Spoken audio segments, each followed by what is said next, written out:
Hi guys, welcome back to my channel. So, visa bulletin for September 2024 guys ay upcoming na. Mai-release na yan for a few days. So, ano kaya yung prediction natin dito for September 2024 visa bulletin.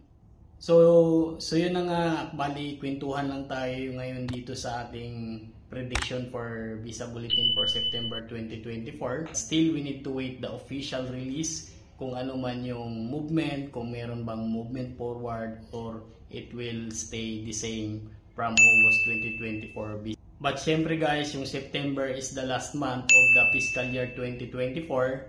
So kung wala man tayong masyadong maasahan dito, posibleng mangyari yon. So anyway, October is the first month for fiscal year 2025. So I hope na merong big news or big movement nitong parating na fiscal year 2025.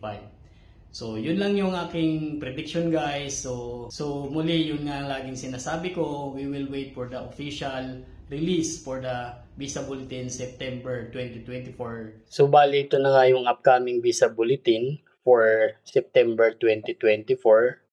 So ilang araw na lang guys ay ipapublish na to dito. Ito nga yung from last month, yung August 2024. So ito nga yung last cut natin, December 1, 2021 for Philippines. So yun nga sa prediction natin, kung hindi man mag-move to, maybe there's a chance nga na hindi mag-move to kasi patapos na yung fiscal year. This is the last month for the fiscal year 2024. So, ang hihilingin na lang natin dito guys is at least hindi to mag-move backward or at least mag-move forward this coming September. Huwag lang talagang bumalik or bumaba pa dito sa cut-off na to kung ipapublish na yung September 2024.